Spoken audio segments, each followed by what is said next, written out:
Hi guys, welcome off to 10th. My name is Chris, and today we're gonna do another Counterpart beer. I'm not gonna beat around the bush. I bought a whole bunch of shit from them. So I'm like, you know what? I'm just gonna do a whole bunch of beer reviews from Counterpart and then give a channel update after they're all done. I don't know if I'm gonna do every single one. I mean, I've got the 3 bottles of Vision there. I just picked up 3 more bottles of Decidia, so those might be sitting for a while and have those later. But the IPAs and the stouts, I'm gonna review, and then I'm gonna, like I said, I'm gonna have an announcement at the end of when they're all done, probably on the last one. You guys will see it. But regardless, this beer was at the can release, but it's not one of the can released beers. This one was at the brewery already, and I wanted to pick it up, so I did. And we're gonna take a look at this one. This is Mischief. This is a banana chocolate and peanut butter imperial stout. Yeah, that already sounds delicious. But you know what? Regardless, I want to take a look at this can right here.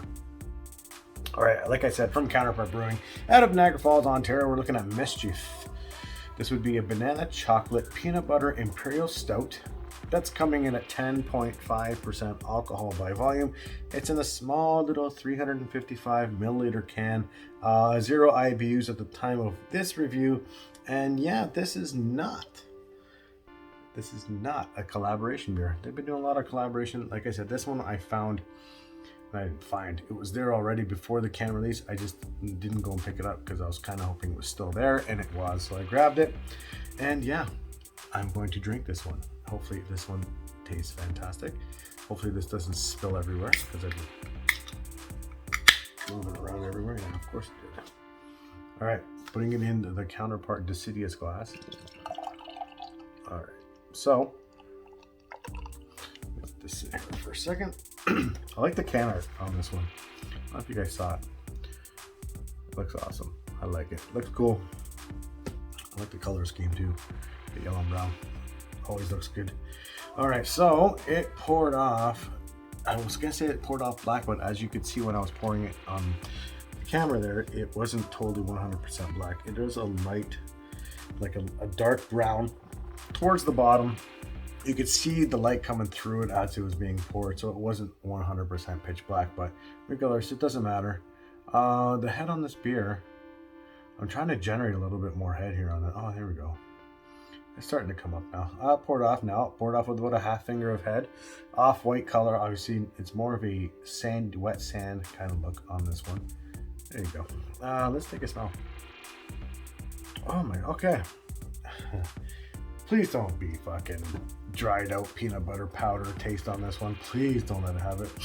I'm getting peanut butter on this one for sure. Maybe even like a dried roasted peanut on it.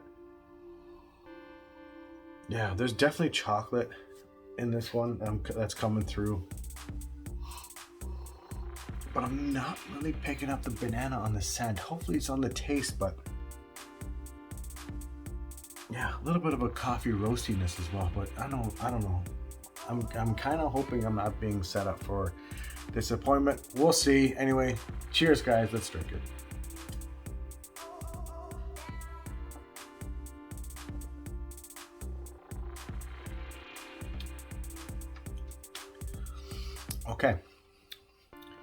Okay. Now this is a good example of how things are probably done correctly over at Counterpart.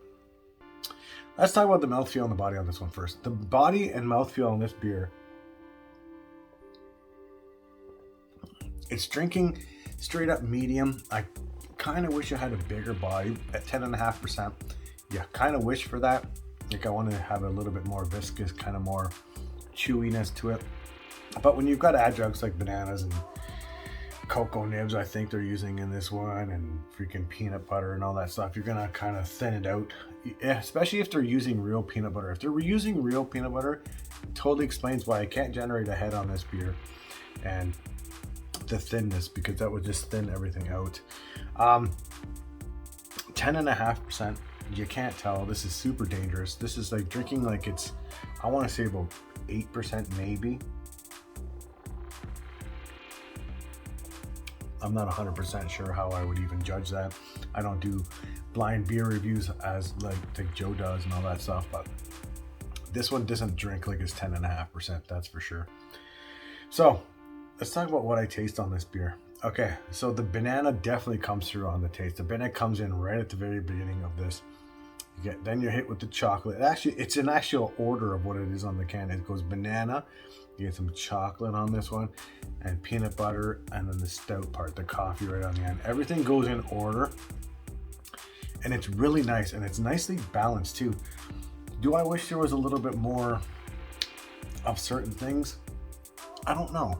But now as I talk right now, and I'm going back to and now tasting the aftertaste, at the very end of this one, you are actually picking up a little bit of a like a vanilla or an ice cream kind of a taste to this one.